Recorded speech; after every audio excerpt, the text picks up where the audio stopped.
সারা দেশে নির্বাচনী প্রচারণা এবং রাজনৈতিক সফরের অংশ হিসাবে বাংলাদেশ জামাতে ইসলামের আমির ডক্টর শফিকুর রহমান আজ বৃহস্পতিবার নওগাঁয় আসছেন। তার এই সফরকে কেন্দ্র করে জামাতের যারা নেতাকর্মীরা রয়েছে তাদের মধ্যে বেশ উৎসাহ এবং উদ্দীপনা বিরাজ করছে।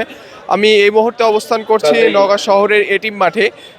এই মাঠেই জামাতে আমিরের প্রধান অতিথি হিসাবে উপস্থিত থেকে বক্তব্য দেওয়ার কথা রয়েছে।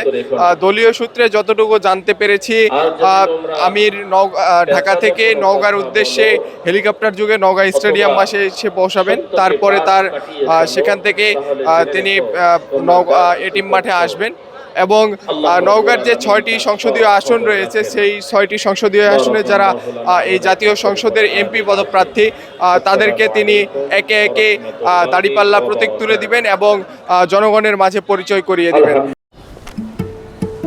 কি বুকে বাংলাদেশ আর হাতে বিদেশি? এই যে হোয়াইট প্লাস প্রো সেনসিটিভ স্কয়ারের।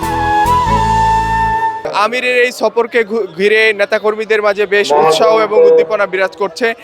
অনেকে ছোট সকাল থেকে আমরা যেটি লক্ষ্য করেছি, ছোট ছোট মিছিল নিয়ে নেতাকর্মীরা মাঠে আসছেন এবং জড়ো হচ্ছেন।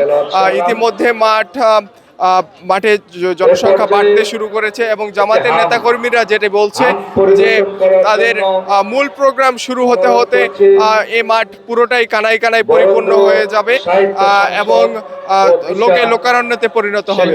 এবং জামাতের নেতাকর্মীরা যেটা বলছে যে আগামীর রাষ্ট্র পরিকল্পনা, আগামীর দেশ পরিকল্পনা এবং দেশের উন্নয়ন নিয়ে জামাতে আমির এই সমাবেশে বক্তব্য দিবেন এবং তার বক্তব্যের মধ্যে দিয়ে যে আগামী নির্বাচন, সে নির্বাচনের রূপরেখা কেমন হবে তারা সেটি প্রত্যাশা করছেন।